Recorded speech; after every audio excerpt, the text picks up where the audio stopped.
President Biden is expected to make that announcement possibly today on student loan forgiveness. There's a lot of debate as to whether or not this is actually a good idea.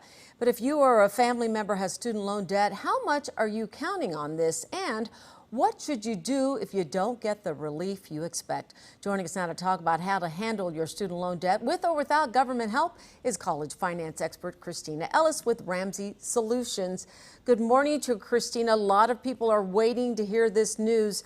And as I said, a lot of debate on this. Is this a good or a bad idea? Who's going to pay in the long run?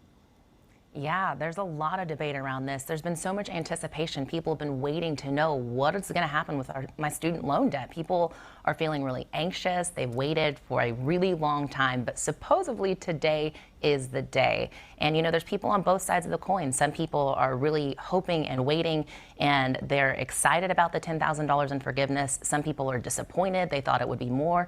And other people are frustrated because maybe they've already paid off their student loans, or they went to college debt free and they really worked hard to do that. So we're seeing a whole spectrum of emotions around this issue. Okay, so let's talk now about paying off those loans. What do you want people to know about taking control of their own student debt without counting on the government help, especially for those whose debt is much higher than the $10,000 that the loan forgiveness we are hearing about is going to give? Yeah, we want people to control the controllables, and a lot of people aren't going to get relief from this debt. Some people still have private loans, they've refinanced, and their loans aren't federal, so they're not going to get any. And also, the average student loan debt is $38,000, so even with $10,000, people still owe money. So I want y'all to get on a budget. I want you to tell every dollar where to go and really get control of your money so that when these payments do start again, it's already factored into your budget. You're not worried, you're not fretting, you're already counting on it. And then I want you to really start paying on it now. So they're saying that the extension is going to be pushed back till January.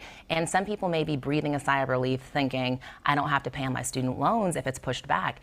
But that's actually the best time to pay on your student loans because you're not accruing interest. So you can really start making progress on your principal. And then don't fall for traps.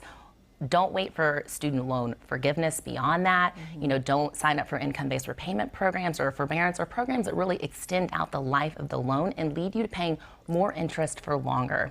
And then the biggest thing is to get intentional.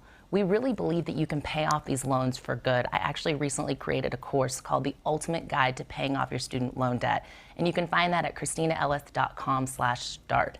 I want these loans out of your life for good. I think a lot of people want these loans out of their lives for good, no doubt about that. Okay, let's talk about, you said something important that even if they do delay it, which it appears they're going to until January, go ahead, if you can afford it, pay off those loans now. Now, what about those people who are saying, is this the best time for me to consolidate? Is that worth looking into if you have a high student loan bill to pay?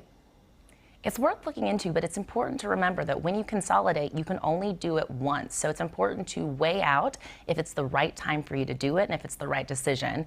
Also, a lot of people are looking into refinancing, and it's important to also remember that if you refinance a federal student loan, you're now taking it private. So you lose some of those protections around federal student loans, and possibly with this $10,000 in forgiveness, if you have moved it over to a private loan, you wouldn't qualify for that. Okay, so today's the big day. A lot of people waiting.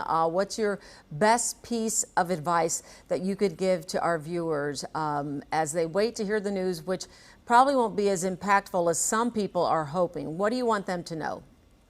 The biggest thing is to really take control of your money and your finances, regardless of what the government decides. You know, here at Ramsey Solutions, we take calls all the time from people who are drowning in student loan debt. And what's so amazing, when people really get a hold of their money, they get intentional, we see people typically pay off their loans within 18 to 24 months. So no matter how many loans you have, no matter how much you feel like you're drowning, you can get control of this situation and get out of debt for good.